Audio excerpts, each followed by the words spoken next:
Today I want to talk to you about the GEA, so the General Expenditure Allowance, which is basically what members of the European Parliament spend on different on their travels and their meals and so on. But before I do that, I just want to remind all of you who are Luxembourgish speakers that I am a regular radio reporter on European Union politics and policy for RTL Radio Luxembourg.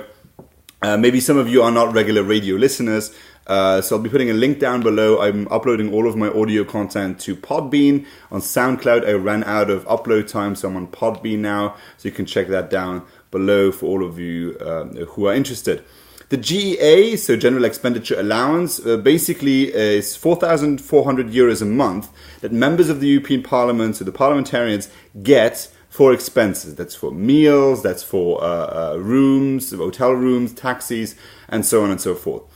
And until now, members got that amount of money, and there was no tracking, first of all, whether that money was actually used for expenses. And second of all, it wasn't checked. There was no requirement for them to give the money back. So in essence, it meant you got 4,400 net more a month on top of your salary, and then you could spend it as you wished and just keep the rest of the money. It was just basically just a bonus. So the European Parliament had a resolution on the budget, on what it thinks the budget should do, because as you may know, the European Parliament doesn't have any competence towards the budget. That is all done by the European Council, so the representation of the member states, the head of government or of state of the individual members of the European Union, and the European Parliament then presents sort of a wish list. Since it cannot make a budget, it says, "Oh, this is what we'd love to have in it." And in one, there were different amendments to that resolution, and one of the amendments, Amendment 33, by the way, I'll be putting the exact text of the amendment down below, as well as the voting record, so you can maybe check as well how your parliamentarian in your country voted on that particular amendment. And Amendment 33 was an amendment proposed by the far left, a political group in the European Parliament, and basically they wanted transparency on that. So they say that all these expenses should be marked. It should exactly say what it was used for. So if a member of the European Parliament uses an hotel room in Strasbourg or wherever, then it should exactly say, okay, he used it for this hotel room for this purpose at that time of the day. And members should also be required to give leftovers back. So if there's money left at the end of the term, they would be required to give it back. That amendment was approved, had a majority. It did not have the support of the biggest political group in the European Parliament, namely the European People's Party.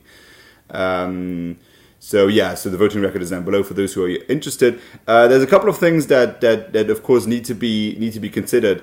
One of them is if members need to declare all of the meetings, exactly who did they go for lunch for, and so on.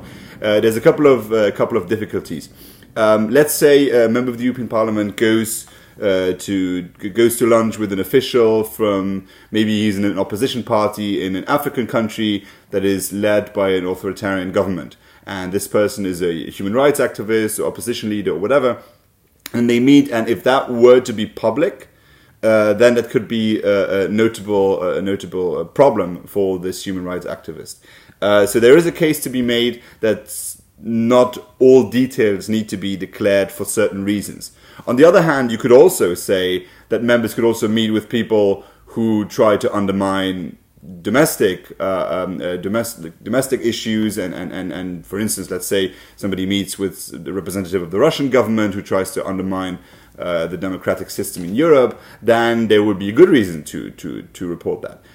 My take is basically that all these meetings should be declared, and in case that the members of the European Parliament wanted to be secret, they would have to contact, and then a particular council would have to deliberate over that in order to avoid having these situations that human rights activists would be denounced.